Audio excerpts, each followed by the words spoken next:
Have you ever noticed that why states exist? It is because of social contracts, or because they help people make law, or because they help provide peace and security. Jeremy Bentham actually answered this question.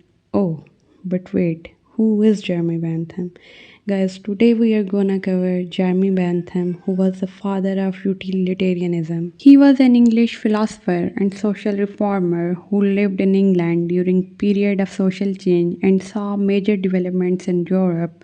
He saw US Revolution in 1776, and then later on he saw French Revolution in 1789, and he also observed how power was transferred from monarch to the parliament. But he wasn't satisfied with the political theories based on natural right and social contracts and tradition and customs, but he believed that these are imaginary contracts and metaphysical rights, and then he gave his own theory of utilitarianism. But before studying his theory, we need to know the historical context of his time.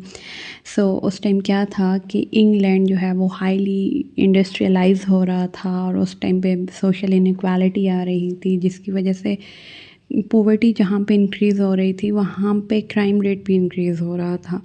और क्योंकि industrialisation की वजह से जो working conditions हैं उनमें भी काफ़ी इश्यूज़ आ रहे थे, और जो लीगल सिस्टम्स थे उस टाइम के वो बहुत ज़्यादा कॉम्प्लेक्स थे। ठीक है, तो बेंथम क्या था, उसको एक ऐसा मेथड चाहिए था कि वो क्या करे कि लॉज और गवर्नमेंट्स को जज कर सके। तो उसका आंसर उन सब चीज़ों के लिए क्या था कि जज every law by only one standard, does it increase happiness और डिक्रीज सफरिंग और नॉट।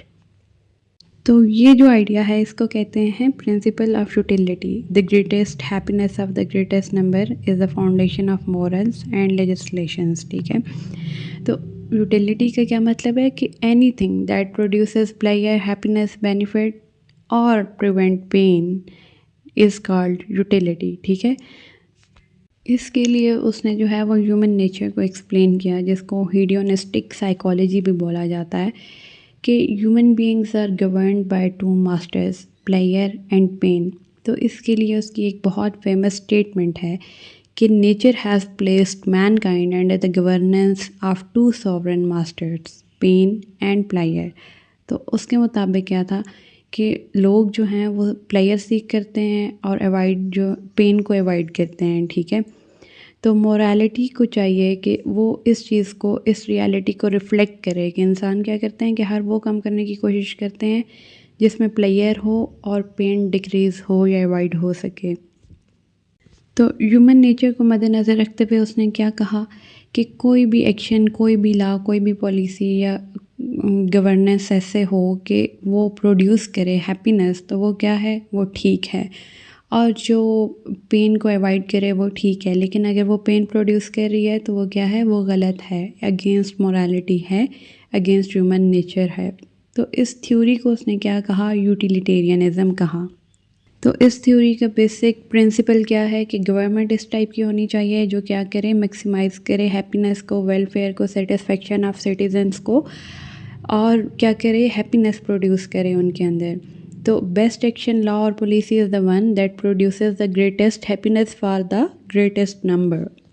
उसने क्या कहा कि स्टेट क्यों एग्जिस्ट करती है, इसलिए नहीं कि सोशल कॉन्ट्रैक्ट हुआ है, इसलिए भी नहीं कि डिवाइन अथॉरिटी ने उसको पार दिया है, बल्कि इसलिए कि ये हेल्प करती है मैक्सिमाइज़ द हैप्पीनेस। तो स्टेट का पर्पस क्या है कि वो ऐसे लॉज बनाए, ऐसे पॉलिसीज़ बनाए जिनसे सिटीज़न की हैप्पीनेस जो है वो मैक्सिमम हो सके और मैक्सिमम लोगों के लिए हैप्पीनेस प्रोड्यूस हो सके। ठीक है, वो उनकी सफरिंग को रिड्यूस करे और प्रोमोट करे पब्लिक वेलफेयर को।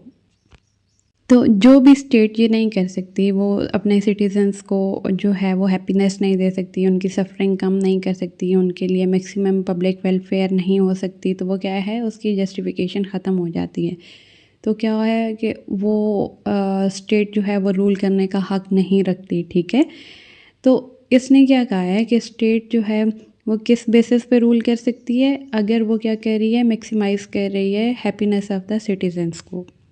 और क्योंकि वो उस टाइप यूरोप के कम्प्लेक्स लॉज से और लीगल कम्प्लेक्सिटीज़ से तंग आया हुआ था, तो उसके नज़दीक क्या था कि लॉज कैसे होने चाहिए कि इजी हों, क्लियर हों, सिंपल हों, सिटीजन्स को आसानी से समझ आ जाएं और वो उनके एक्चुअल इश्यूज़ को सॉल्व करते हों, ठीक है।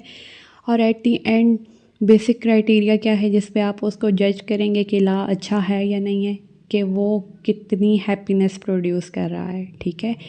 तो ये जो हैप्पीनेस प्रोड्यूसिंग है ना, इसको ही वो कहता है द प्रिंसिपल ऑफ यूटिलिटी। तो उसने अपना एक फिलोसफिक कैलकुलस या हीडनिक कैलकुलस भी उसको बोला जाता है। वो क्या है?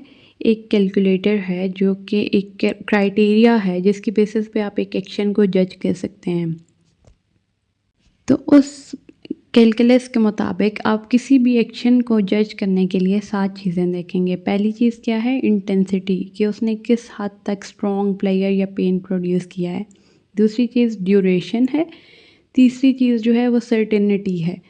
चौथी चीज़ क्या है? प्रोपिनक्विटी, कि ये how soon will it occur, कि ये कितनी जल्दी उस एक्शन के रिज़ल्ट में प्लेयर या पेन प्रोड्यूस होगा। पांचवी चीज़ है फिसेंडिटी, कि वो मज़ीद प्लेयर या पेन प्रोड्यूस करेगा या नहीं करेगा। छठी चीज़ है प्योरिटी।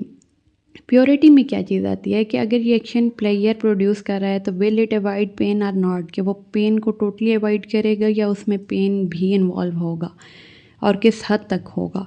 सातवीं चीज़ है एक्सटेंड, कि कितने लोगों के लिए प्लेयर प्रोड्यूस हो रही है, ठीक है। तो इस तरीके से क्या है कि बेंथम ने एक मैथमेटिकल तरीका दे दिया प्रिंसिपल ऑफ यूटिलिटी के लिए। सो बेसिकली जर्मी बेंथम की पॉलिटिकल फ़िलासफ़ी या यूटिलिटेरियनिज़्म का आइडिया क्या है कि ग्रेटेस्ट हैप्पीनेस होनी चाहिए ग्रेटेस्ट नंबर के लिए, और उसने सोशल कॉन्ट्रैक्ट थ्योरीज़ और नेचुरल राइट्स को जो है एब्स्ट्रैक्ट आइडिया कहते हुए या अनसाइंटिफिक आइडिया कहते हुए रिजेक्ट कर दिया था। और उसने क्या कहा था कि ह्यूमन बीइंग्स को बेसिकली प्लेयर या पेन जो है वो मोटिवेट करते हैं, तो जितने भी वो एक्शन लेते हैं वो इस बेस पे करते हैं। तो उसने क्या कहा कि स्टेट क्या हो सकती है? State as a useful agency हो सकती है जो कि क्या करे? प्रमोट करे पब्लिक वेलफेयर को। तो इस बेसिस पे उसने क्या कहा था? लीगल, पॉलिटिकल और सोशल रिफॉर्म दिए थे जो कि ज़्यादा एफिशिएंट और ट्रांसपेरेंट हों और बेनिफिशियल हों सोसाइटी के लिए। अगर हम इसकी रेलिवेंसी देखें तो वो सोशल वेलफेयर के अंदर है, क्योंकि उसने कहा कि ऐसी पॉलिसीज़ वगैरह बनाएं जो कि सोशल वेलफेयर के लिए बेहतर हों, ठीक है। और दूसरी चीज़ अगर हम देखें तो उसने पॉलिटिकल रिफॉर्म्स की बात की, क्योंकि उसने कहा कि ऐसे पॉलिटिकल एक्शंस लेने चाहिए, ऐसे लीगल सिस्टम बनने चाहिए जहाँ पे मैक्सिमाइज़ किया जा सके हैप्पीनेस को और अवॉइड किया जा सके या मिनिमाइज़ किया जा सके पेन को। तो उसने कहा था कि हम इस टाइप का लीगल सिस्टम बनाएं जहाँ पे फास्टर कोर्ट्स हों और सारे लॉ के आगे इक्वल हों, और जो ब्यूरोक्रेसी है वो एफिशिएंट होनी चाहिए, और गवर्नमेंट जो है वो रेशनल वगैरह होनी चाहिए, ठीक है। तो ये चीज़ें जो हैं वो उसकी पॉलिटिकल रिफॉर्म के अंदर आ जाती हैं। उसके अलावा अगर हम देखें तो ओवरऑल जो है उसने क्या किया, जनरल वेलफेयर और हैप्पीनेस की बात की, तो उसके लिए गवर्नमेंट पॉलिसीज़ और लॉज भी, क्योंकि उसने कहे कि इस टाइप के बनाने चाहिए जो कि मैक्सिमाइज़ करें सिटीज़न की हैप्पीनेस को, तो वो सोशल वेलफेयर भी उसके अंदर आ जाती है। और उसके अलावा वाइडर वोटिंग राइट्स की भी उसने, और ट्रांसपेरेंसी की और अकाउंटेबिलिटी की जब उसने बात की, तो ये जो उसके आइडियाज़ हैं वो डेमोक्रेसी के अंदर जो है आ जाते हैं। तो आप लोग इन सब चीज़ों पे एक एक पैराग्राफ जो है वो रेलिवेंसी का लिख सकते हैं। एट द एंड फिर जो है हम क्या करेंगे कि इस पे करेंगे क्रिटिसिज्म। सबसे पहला जो क्रिटिसिज्म आया बेंथम पे वो क्या था? टायरनी ऑफ द मेजॉरिटी या ignorance of the minority and ignorance of the individual rights. क्योंकि इसका जो प्रिंसिपल ऑफ यूटिलिटी है कि the greatest happiness for the greatest number, उसमें क्या है कि अगर 80 to 90% लोगों को हैप्पीनेस मिल रही है और 10 to 20% लोग ओप्रेस हो रहे हैं तो इट इज़ जस्टिफाइड। तो इस पे ये क्रिटिसिज्म आया कि फिर इससे क्या होगा कि जो माइनॉरिटी ग्रुप्स हैं या इंडिविजुअल राइट्स हैं वो क्या होंगे? वो इग्नोर हो जाएंगे। और सेकंड क्रिटिसिज्म जो आया वो इसके कैलकुलस पे आया, इसके कैलकुलेटर पे आया कि हैप्पीनेस कोई इस तरह की चीज़ नहीं है कि आप उसको मैथमेटिकली प्लेयर को कैलकुलेट कर सकें, क्योंकि ह्यूमन एक्सपीरियंस जो होते हैं वो इतने सिंपल नहीं होते कि आप उनको मेजर कर सकें और आप कहें मैथमेटिकली कि इतनी चीज़ ये है तो ये हैप्पीनेस इतनी हो गई है और इस हद तक हो गई है। तो आप उसकी इंटेंसिटी, ड्यूरेशन को वो कवर नहीं कर सकते एक कैलकुलेटर के थ्रू। तो ये उस पर एक क्रिटिसिज्म था। और लास्टली इस पे मिल ने क्रिटिसाइज़ किया कि कुछ प्लेयर्स जो होती हैं they are higher than others, तो क्वालिटी जो है it should be over quantity. लेकिन जर्मी बेंथम जो था उसने क्या देखा कि सारी प्लेयर्स जो हैं वो इक्वल हैं, ठीक है। लेकिन मिल ने जो है कहा कि ये जो है इतनी सिंप्लीफाइड चीज़ नहीं है, और उसने क्या कहा, it is better to be a human being dissatisfied than a pig satisfied. Mill जो है वो ख़ुद भी यूटिलिटेरियनिज़्म का फ़िलासफ़र है, लेकिन वो क्या करता है, वो बैलेंस करता है इंडिविजुअल लिबर्टी को और हैप्पीनेस को, लेकिन उसको हम नेक्स्ट वीडियो में कवर करेंगे। तो तब तक खुदा हाफ़िज़, अपना ख़्याल रखिए।